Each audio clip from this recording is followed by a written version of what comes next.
Monsieur François Limoges. Oui, Monsieur le Président, il se dit beaucoup de choses depuis tantôt. Moi aussi, je suis obligé de commencer par la sermentation, Monsieur le Président. Je ne peux pas oublier les paroles d'ouverture du maire, c'est le début d'un temps nouveau. Et que c'était la fin de la partisanerie. Et même, je vais aller un peu plus loin, au dernier conseil, le très court conseil de ville, il l'a répété à qui voulait l'entendre, qu'il n'y aurait plus de partisanerie. Il accusait même l'opposition de vouloir faire de la partisanerie.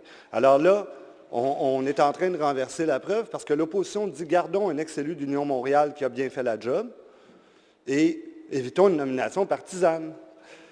Parce que, tu sais, quand on dit qu'on ne veut pas de partisanerie, la première chose qu'on commence par faire, c'est ne pas faire.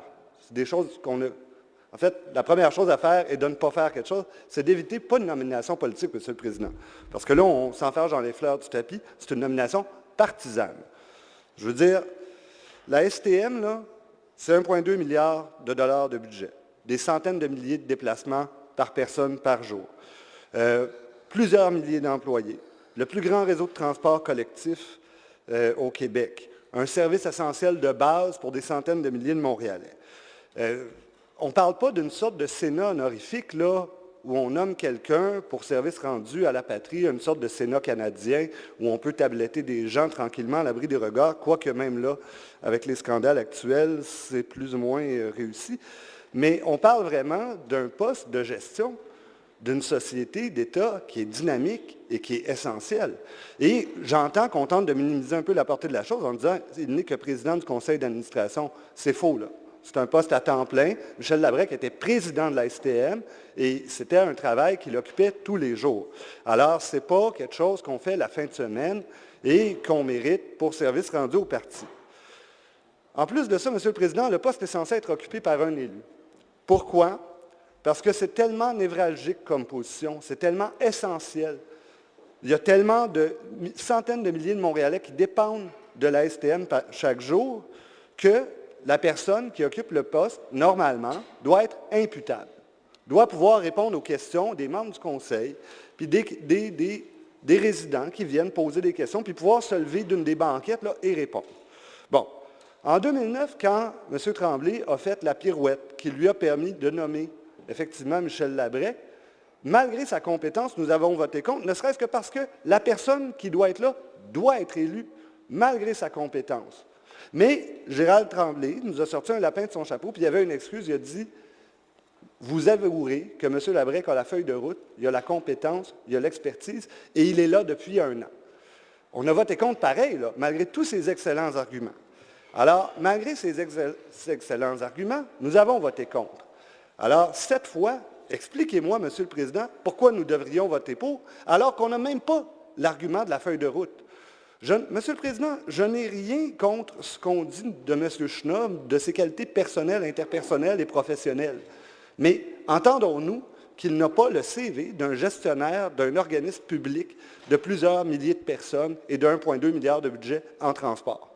Ce n'est pas d'attaquer qui que ce soit que de dire ça. Il suffit de consulter son profil LinkedIn, ce qu'on a fait cet après-midi, pour vérifier qu'il n'y a pas les mots transport et il n'y a pas les mots gestion dedans.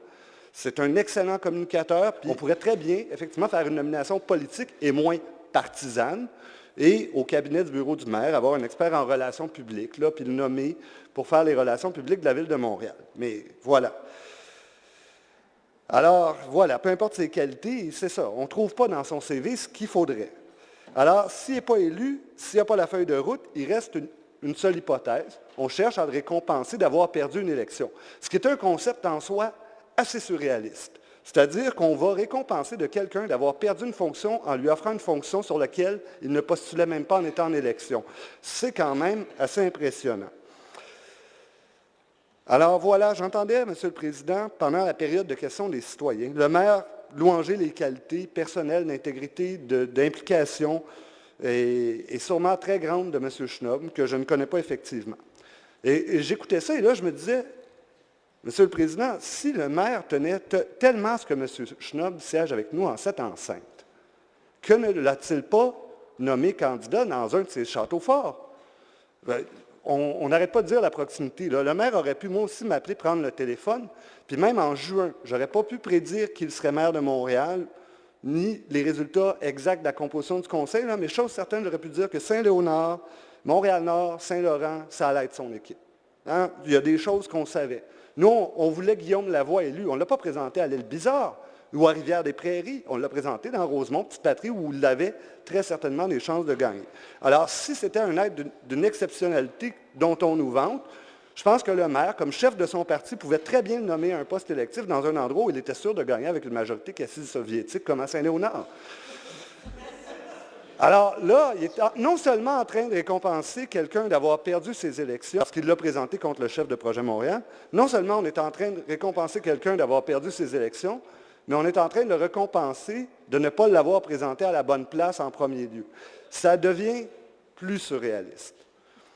Alors, ce n'est pas juste une nomination partisane, c'est ça, c'est une nomination partisane pour compenser le propre manque de flair politique du chef de parti devenu maire de Montréal, et c'est un peu triste.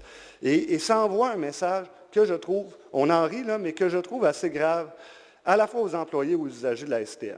En envoyant quelqu'un dans un poste aussi névralgique qui n'a pas la feuille de route, peu importe ses compétences personnelles et professionnelles, on envoie le message aux employés que la partisanerie vaut plus que la compétence. Puis ça, c'est très fort pour motiver les troupes. Là, généralement, c'est un truc de gestion qui vous enseigne au HEC. Nommer quelqu'un qui n'a pas vraiment sa place là, ça va motiver tout le monde.